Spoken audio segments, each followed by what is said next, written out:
Well, hello. It's been a while, I know, but just a quick video for the upcoming Onslaught season that I know will help a lot of people out. I'm just going to run through the best 10 tanks that are going to be picked by probably the best players. I recommend these tanks. Obviously, we've had a rework of the abilities, rework of the HP percentage increase, so it has changed the meta pretty significantly.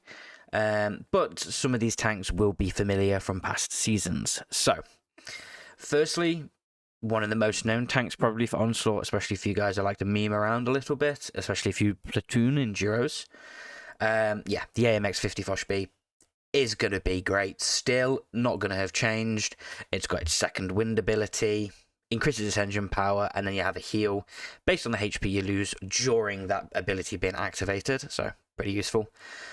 Great clip potential, decent base DPM, and pretty decent gold pen, especially against some of the other tanks you'll be fighting. The 60 TP, if you're a competitive player, will be a tank I know you're all too familiar with.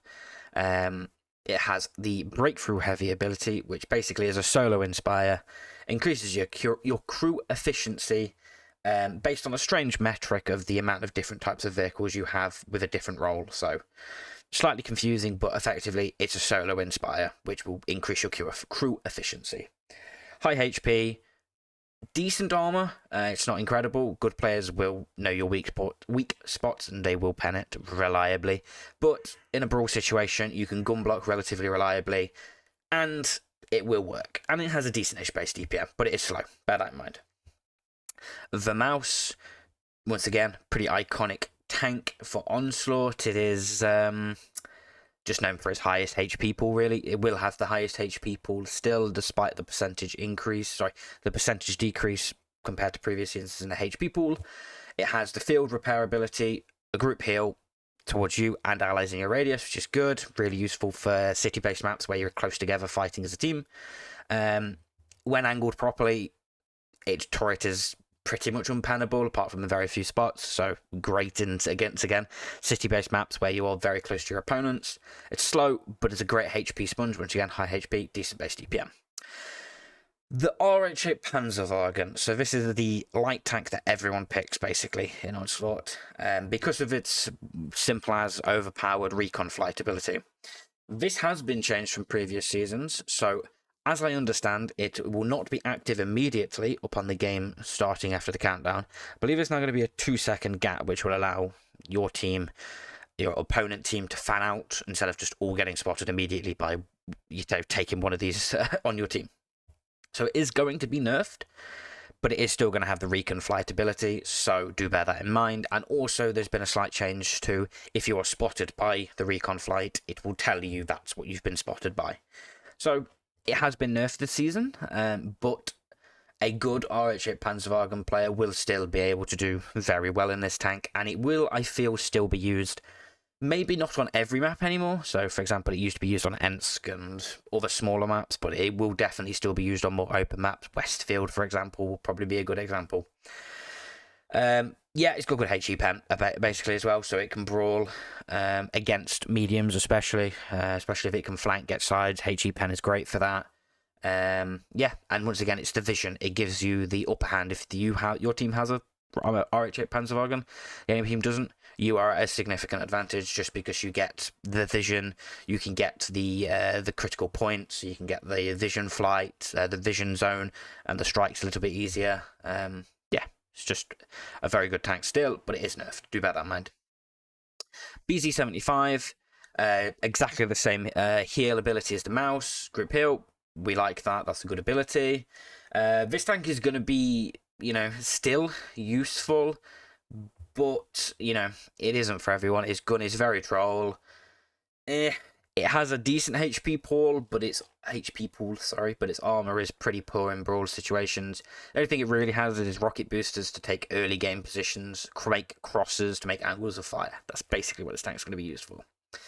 Some of the mediums now. So the TVP 250-51. Once again, a bit of an iconic tank in Onslaught. A lot of people take it.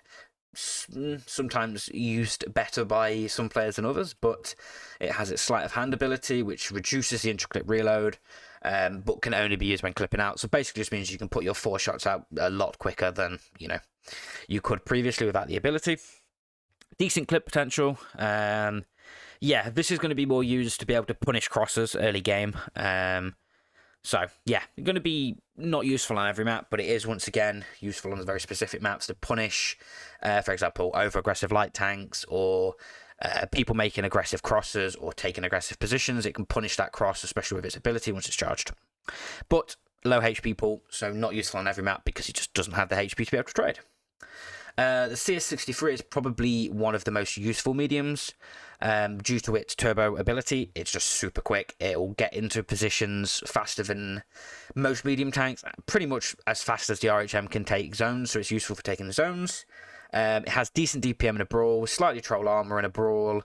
However, a bad player playing the CS63 will be baited into being overly aggressive, so taking for example, a strike, which will get them caught, and they will just get caught. And if you lose a tank in 7v7, yeah, your team's at an immediate disadvantage. So, one I'd suggest maybe have a good grasp of 7v7 to play, a good grasp of competitive play, and probably just be a good player yourself, because, yeah, it does have its ability, the little strike, which is very useful for finishing off one-shot targets, or just in general if you're in a brawling situation for doing damage to tanks that are grouped together and providing a stun. Useful, but controversial at the same time.